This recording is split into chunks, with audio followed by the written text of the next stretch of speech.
All of the traditions of Tantra use trance. So what is trance?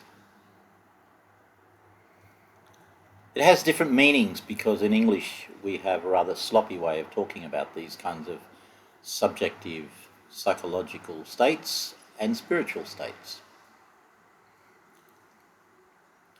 Trance is a highly focused state, but it's also a state of openness. So the different ways it's applied is that when you're involved in sex, which is the great metaphor at the heart of Tantra, the world disappears and all that you are focused on is your partner and the sensations shared. Now, in some versions of trance, your partner is a spirit or a god. In other versions, it is a physical partner, as in a lover, that may embody or manifest a god or goddess for you. Either way, it's a very sensuous, sensitive, and intense experience. The way that a lot of people use it in some traditions, like in northern India, southern India, Tibet, is that your lover is the energy, the spirit, the kundalini, the prana, the chi or ki, and you are highly focused in a state where your internal imaginings or your internal experience are so intense that the outside world disappears. In the kind of trance that comes out of devotion to the guru, the dominant, the teacher, or your loving partner, that produces a kind of involved intensity in the partner and what they say, giving yourself up to that partner.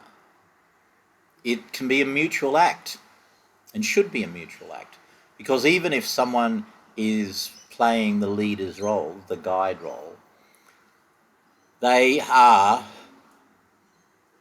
affected by that experience. It's interactive. If you focus your attention, I'm going to do a little example right now. If you focus your attention on one finger, say your thumb, and just pay attention to the sensations of your thumb being a thumb, and whatever sensations are there. If you really focus just naturally on whatever there is there, you'll notice a change in the sensation in your thumb, simply because you're more aware of the thumb when you weren't before. If you change what you focus on to, say, a foot, then you'll notice the thumb changes. So you go to the foot's sensations increase, and the thumb sensations decrease. You can use metaphors like a slider on a dimmer switch, so that you can dial the dimmer switch down or up, and you can change the sensations that are happening in your thumb, or in your foot, or in your genitals. This is a simple exercise, and it's a wonderful training exercise, because you can just play with it and notice the reality that change is, of course, the most dependable experience we all have.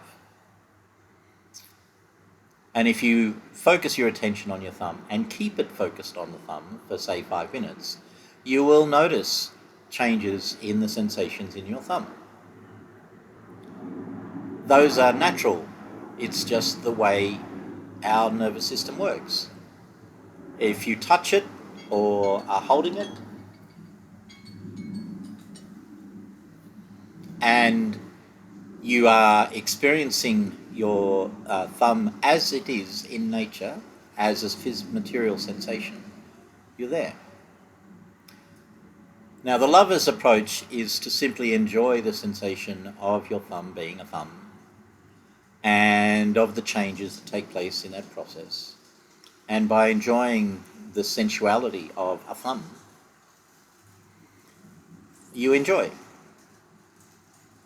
Some people teach meditation, mindfulness, and this kind of focus by a more negative approach, saying, that you should really discipline yourself into holding this focus because there are all these distractions pulling you this way and that way. This is the warrior's approach. And it's fine. For some people, they feel the need to feel that control. For me, not so much. It is perfectly natural that you pay attention to that which you enjoy.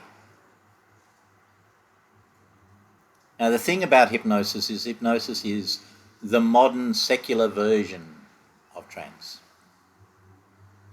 By using language in effective, useful ways, being aware of that we are human beings and language is very powerful, then we can help people to achieve that trance. And with it, the openness to input from the hypnotist. And if there isn't trust, then there will not be the openness to the hypnotist. And if you don't believe the trance is plausible, again, you're unlikely to experience the trance. Spending time simply focusing on your experience of your body, of your thumb, of the changing experience of a body, is a recognition of the fundamental reality that we are incarnated in a sensory experience of a body. And that if you pay attention to the way that thoughts and feelings flow, you will notice that they have closeness to sensations.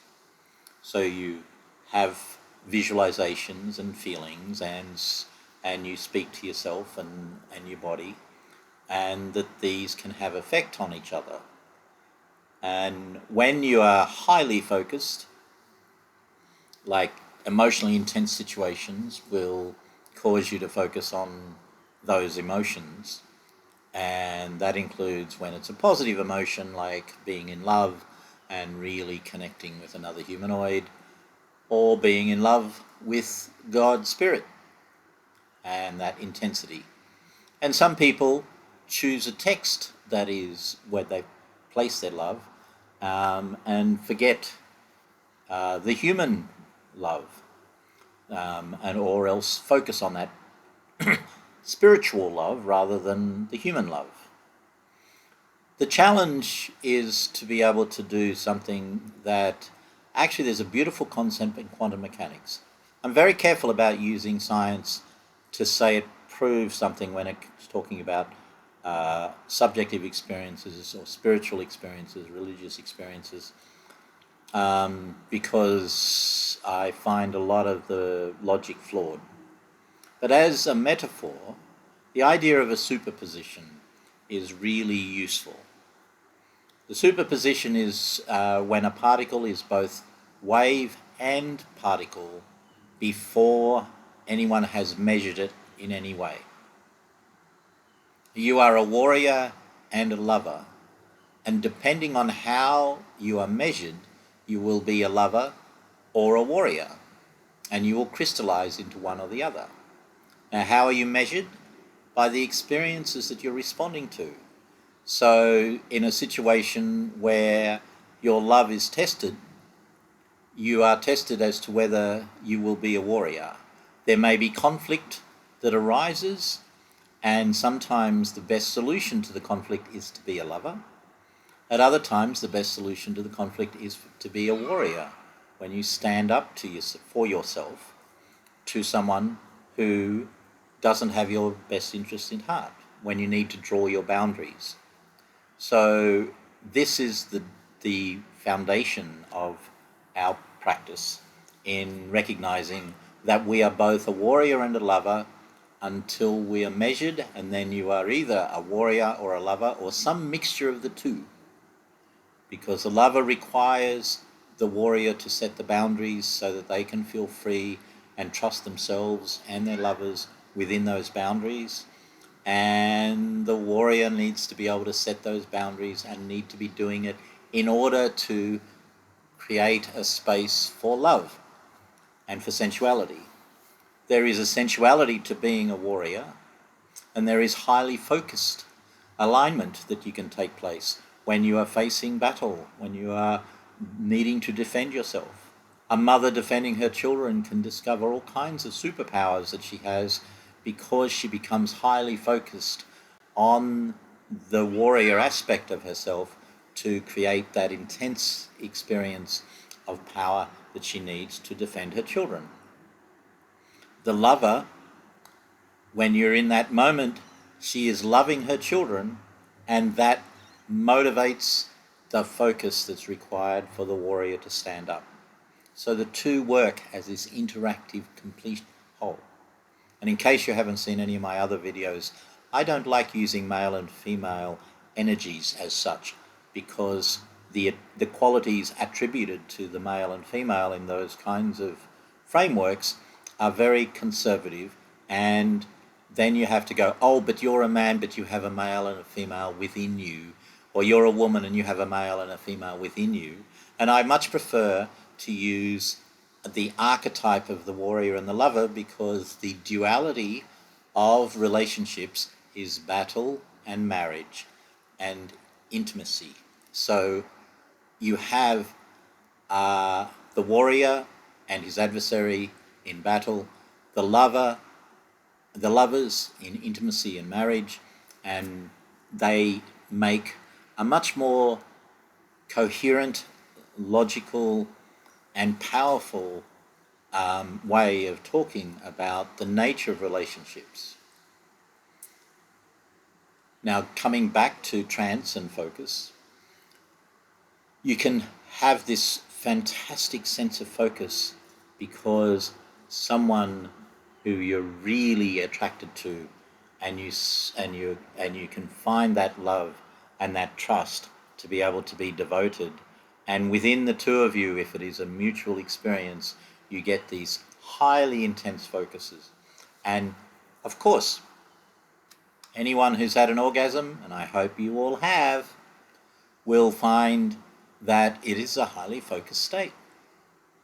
There is a really interesting scene in a series called C, which is appropriate, and in it the queen of this nation of blind people in this sci-fi masturbates in order to pray. And then sometimes she prays by having one of her handmaids go down on her, and she will say, I want to pray, and the handmaid will happily go down on her. And there is, or else she will spend time alone, self-pleasure, in order to focus. What do we do when we do self-pleasure? We all have our own strategies. Some people are very focused on the feeling experience of self-pleasure, and they don't really build a whole fantasy experience. Other people watch other people's fantasies in porn and then use that external input to be able to motivate them to become highly focused on the sensations in their genitals. What we do with Tantra is to be able to take those experiences and have, again, another kind of superposition where you activate the genitals and then spread that activation out to the whole body. So that when you're really excited and you've built up that excitement, you then focus on your hands and your feet and your back and your front, and then you build that energy so that when the orgasm comes, it spreads out through your whole body, using the Kundalini in your backbone because all of those muscles will flex. Other times you can feel it spread out like pulses going through your nervous system, which the backbone, of course, is a central part of, but you can feel that whole thing. You might hallucinate, and as you release into that experience, and all of the endorphins and stress hormones that are positive stress hormones will spread out, and so that you get this really floaty, beautiful experience, which you can then use for praying in order to connect with the God Goddess or with whatever you consider a higher power. Hypnosis can help train us in that kind of thing with a good, and they offer a recognition that these trances can be beneficial, both from the point of view of actually using it in hypnotherapy, but also when you're using it as part of your pleasure, as getting into the ritual space, then you have that capacity to set anchors to help overcome blockages to the pleasure, and possibly to open yourself up to experiences where you are very intensely focused in an open way with larger life. So thank you very much. There will be a workshop coming up, and if you follow my links, you will be able to sign up for the workshop, and we'll be talking about these experiences. We'll be doing some practical versions of them, including such things as, ultimately pleasure is, I don't know about percentages, but a large percentage of your pleasure comes out of your mind and out of the nature of the focus. So we can have experiences like orgasming without being touched, purely through the process of combining tantric exercises with hypnotic trance or mindfulness exercises in order to have a very intense, full experience of what you might call mundane orgasm. Though orgasm is never mundane, of course. But then there is like ordinary orgasm, and then once you have that experience, then you can focus it into a orgasmic energy, sexual energy being spreading out in a much larger, more intense and more productive way. Although you do be careful about making sex productive, it is purely an act of love. It can be a pure act of love even when it is being used for healing. Thank you.